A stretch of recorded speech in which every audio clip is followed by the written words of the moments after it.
So what I want to argue with you is that, to my mind, as a scientist and a geneticist, our spirituality is in some way dictated by our very genetic nature. It's actually inherent in us. This isn't something which is entirely imposed. Both science and religion are expressions of our uncertainty about the world around us.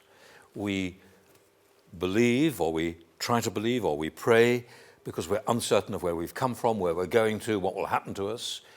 We explore scientifically for the same reasons. That is part of our genetic heritage.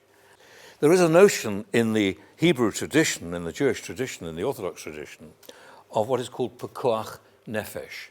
Because life is sacred, we will do everything to try to save life wherever we can. So this photograph is rather graphic.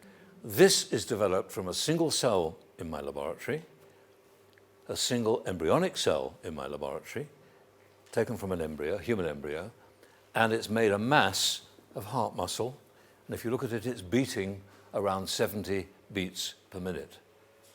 Now, to the Jew, that is absolutely permissible, because what we would be likely to be doing in time will be to use this knowledge, this kind of tissue, to help people, even children, who might die because they have defects in the heart.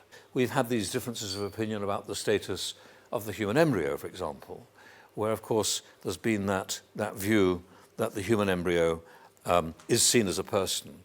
To us, that's difficult because, of course, we can actually produce a pregnancy without fertilization.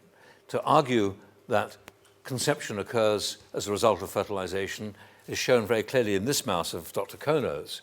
So simply by taking the egg when it's mature and just pricking it with a pin, just that, he's been able to get 4 fetuses, and the 5th fetus resulted in this mouse.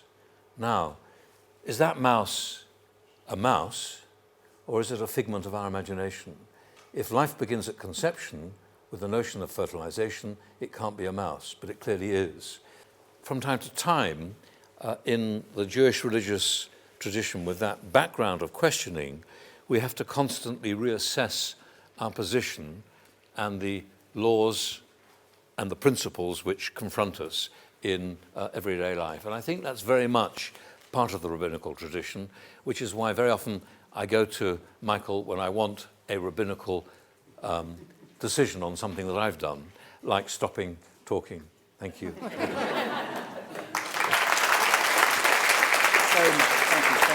you.